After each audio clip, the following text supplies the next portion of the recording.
Alien, a haiku diptych. There is something to be said for being lost, in a home, in a land, foreign, a stranger in the mirror, infidel tongue in your own mouth. Coming out, down. I have never been one for altitude, any difference in atmosphere that my evolutionary development is unaccustomed to. This is the reason I have always dated women who are shorter than me. Because men with mountain shoulders were the ones who showed me the allure of the cliff, the danger of standing on the edge with no net below and a pair of hands at your back. I always tell my friends that dating men was like skydiving, something I was only okay with doing because I watched the people around me, something that strapped me to a foreign body and stole the breath from my lungs, something just perilous enough to thrill but not appealing enough to repeat. Men taught me the exhilaration of the fall, almost convinced me that falling and flying were two sides of the same breeze, like parachutes were just billowy wings to crowd under. Women taught me to crave the taste of ascent, showed me how to read the air and float on its thrust, how to love as freely and fearlessly as birds conquer the sky, guided me in my chasing the sun, even after moonlit men with midnight hands burned me with backdraft comfort.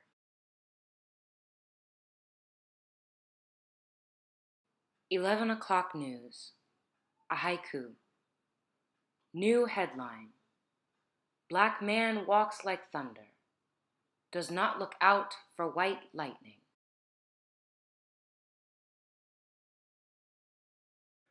Persephone on Hades. Summer felt like a chokehold, when the pomegranate seed in my stomach decided to grow spines, when you couldn't decide if loving me meant lips against my cheek or hands around my throat, when I was the one who kidnapped you. Summer felt like an addiction, when I had to check the mirror to know if I exist outside my head, when grief shaved me bald and gave me a pair of black eyes, when no one told me that the hardest part of being on my knees is getting up. Summer felt like sepsis, when every inch you ever touched is rotting, cells putrefying when introduced to memory, when the seeds of I love you are clawing their way back down my throat to escape the light, when I swallowed a scorpion whole. Summer felt like your lips on my cheek. Summer felt like your spines in my stomach. Summer felt like your hands around my throat. Summer felt like I missed you. I've never missed you before. Winter feels like an amen, when a benediction is whispered over the wood of silent sanctuary pews, when I step off of the ferry and into my queendom, when I finally begin my revolution.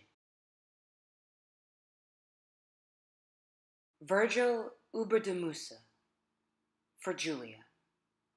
She is an oil painting that faces a mirror, an exhibition by some contemporary Eastern European artist with an affinity for strokes of genius and walling women up in soundproof chambers, of giving beautiful things bigger cages and calling it freedom.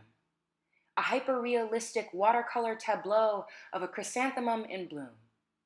One display that my fingers reached out for in search of understanding. I am the patron seeing her American tour in Chicago after studying her debut near Bordeaux.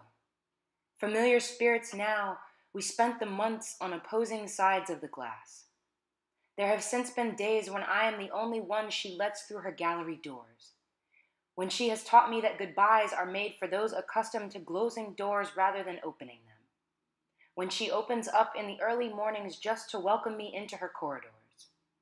It is only in those moments that the windows in her eyes stand darkened, and I place my forehead against her canvas and pray that she sees more than my restorations and my roughness, feels more than my worry lines chipping her paint away. She is the first work of art I have ever relished in touching, rejoiced in slowly destroying with the oils that cover my fingers, if only to leave a little of me behind with her every time the electricity in her chest dims the warm amber light. She is a masterpiece that gives me the honor of being the shadow thrown across her in the night, the frame that embraces her edges. I stand and watch the swirls of color and layers of wild thoughts. I imagine the horsehair brush that painted her. I imagine myself mirror that witnessed it, that stands unbroken in the presence of both her creation and destruction. I do not pretend to understand her. She pours herself into me, all ebb and flow of Venetian coastline, all whisper of book pages turning in French countryside, all Korsakov playing softly in an empty American cafe. She is a flood, the sweetest onslaught, the monument to something older than either of us, a story that neither of us would be particularly good at telling, but that I'd still attempt anyway for the joy of her, for the inspiration of her, for the art of her. Imperator, a haiku. War makes code talkers of artists, makes us create new words for old worlds. Respectability politics, a haiku. I am standing on my own throat, the balancing act of black silence.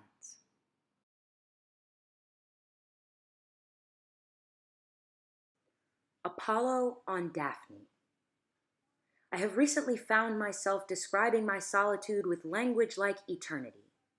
Listening to my own heartbeat as a means of keeping time, I have recently discovered that minutes multiply themselves into frantic chest percussion when I have her voice, her skin, her 100-watt smile to spend the seconds on. Lately, I've learned that the cadence her body's physics create actually makes the days shorter.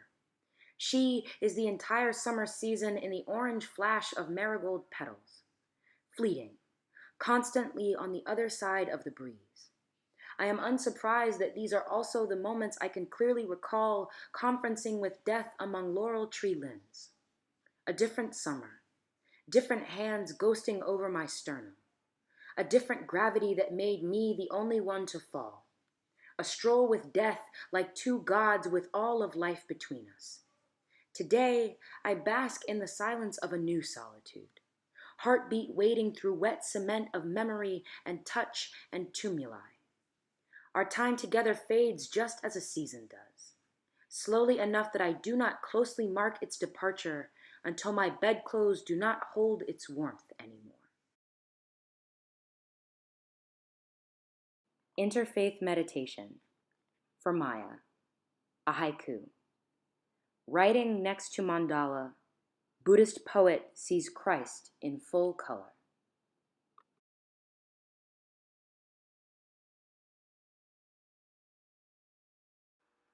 The Gallic Wars, for Julia. Eyes with more than castle walls and archers in them, that remember in French and daydream in English and create in silence, that know surrender better than conquest. A mouth like a drawbridge over dark water, with a gate that uses closure as benevolence, with a million prayers over empty courtyards filled with mist.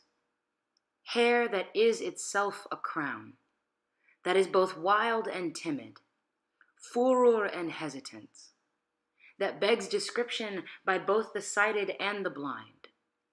A spine like the spear that kills the first invader, wrapped in miles of unraveling funeral tapestry, like a border drawn by men who do not know her country. Collarbones of long-forgotten skirmishes and looted infantry, of pastoral sunrise and slow breathing and the warm iron of shields, of Rosetta Stone and ancient faith and crumbling. Hands that are themselves a patricide, that find safety in the bends of jaws and the suppleness of viscera, that carry knives the way soil caresses bleached bone. A chest full of lead irrigation with water flowing through hollow centers, that is strong enough to keep the barbarians out, that floats forth poison and nourishment, decay and livelihood.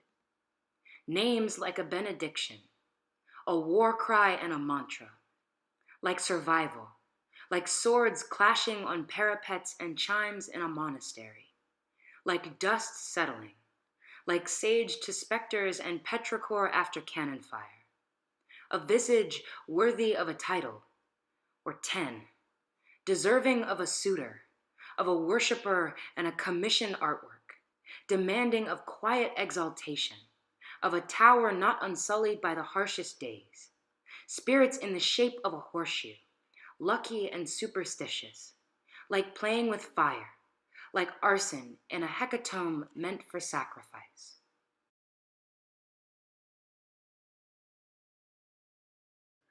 Penelope on Odysseus. To him, I am an epic hero trapped in a tragedy. I am a myth, a tall tale that no one around him believes, but one he decides to tell anyway. One that makes his eyes sparkle with the shards of broken glass I left him. One that melts his heart down into ore, both for bullets and for shields. I am a war cry caught in his throat, a lump of long-forgotten touch and half-healed memory.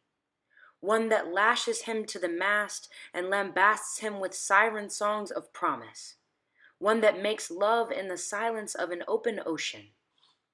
To him, I am Ithaca on the clouds of Olympus. I am a temple, a monument to the viscera of something not his to begin with. An oil tanker that smothers all the beaches we'll never see. A child who learns to string a bow under a roof we'll never stitch together. An eternity in the arms of a stranger. Or 2. Or 10.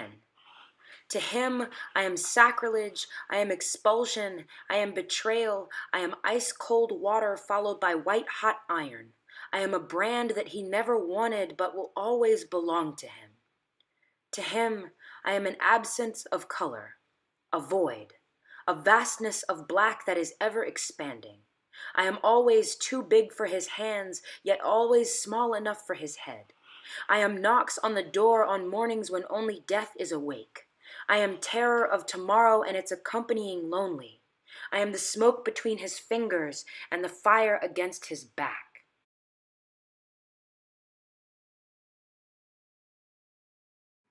Postcards and the Purple Girl, for Julia. We're alone in a cluster of clean laundry constellations at midnight when the purple girl turns the room into a time machine.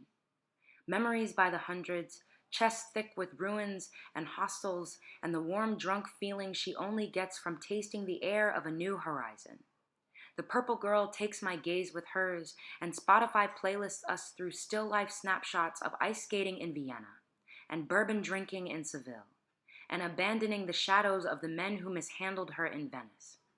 Her fingertips staccato over the cardstock surfaces, as though only they remember who she was when flesh and paper first met. I watch her unzip her skin and cloak herself in a Picasso sketch that looks dangerously and comfortingly similar to coordinates we both recognize. The purple girl John Bellions her way through the centuries. Mike Snow's a path through wild geography of art worlds away, and whispers to a version of herself she does not know anymore.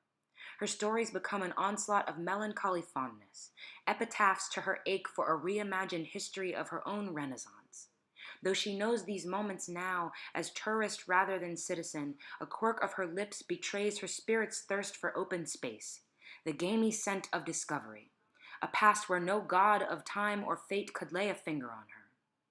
We return to the present, and the purple girl, all angelic Beatrice to my fumbling Dante, smiles like an orchid supernova in bloom and asks gently if I was listening. My answer is a shout across Andromeda, a half-truth and a handclasp of fidelity in a postcard galaxy. I take my gaze with hers, and she, a denier of concurrent time and yet a master of small eternities.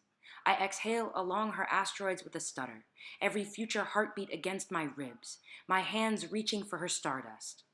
I was there the whole time.